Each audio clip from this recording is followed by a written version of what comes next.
নমস্কার বন্ধুরা, আজকের আমরা ভিডিওতে জানবো যদি আপনার কুণ্ডলিতে বৃহস্পতি গ্রহ খারাপ থাকে তাহলে তার কি লক্ষণ থাকে, তার প্রতিকারই বা কী, এবং বিশেষ করে পিতপোখরাজ বা পোখরাজ রত্ন কীভাবে আপনাকে রক্ষা করতে পারে। জ্যোতিষশাস্ত্রে বৃহস্পতি বা গুরু গ্রহকে বলা হয় জ্ঞান, ধর্ম, ভাগ্য এবং সমৃদ্ধির কারক।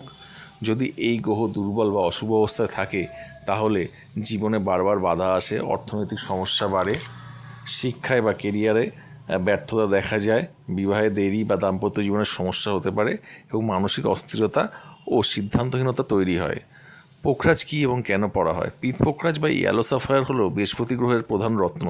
এই রত্ন ধারণ করলে বৃহস্পতির অশুভ শক্তি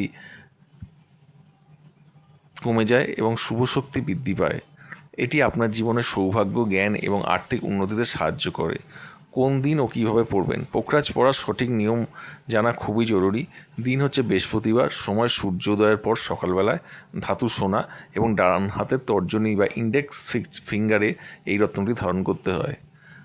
পড়া আগে রত্নটি গঙ্গাজলে বা কাঁচা দুধ দিয়ে শুদ্ধ করে নিন। তারপর ওং, গ্রাং, গ্রিং, গ্রোং সহ গুরুবে নমঃ এই মন্ত্রটি 108 বার জপ করে ধারণ করুন। পোখরাজ পড়ার উপকারিতা: বৃহস্পতির দোষ কমায়, ভাগ্য বৃদ্ধি করে, শিক্ষা ও জ্ঞানে উন্নতি আনে, বিবাহে বাধা দূর করে, সমাজে সম্মান এবং মর্যাদা বৃদ্ধি পায়, সম্পর্ক ভালো হয়, নেতৃত্বের ক্ষমতা বৃদ্ধি পায়। পোখরাজ পড়লে আত্মবিশ্বাস বাড়ায়, সিদ্ধান্ত নেওয়ার ক্ষমতা শক্তিশালী করে এবং মানসিক শান্তি দেয়। তবে মনে রাখবেন, সবার জন্য পোখরাজ উপযুক্ত নয়। নিজের জন্মকুণ্ডলী বিচার করে অভিজ্ঞ জ্যোতিষের পরামর্শ নিয়ে তবে এই রত্ন ধারণ করা উচিত।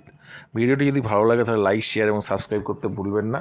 আর কমেন্ট করে জানাবেন কুণ্ডলিতে আপনার বৃহস্পতি কেমন অবস্থায় আছে।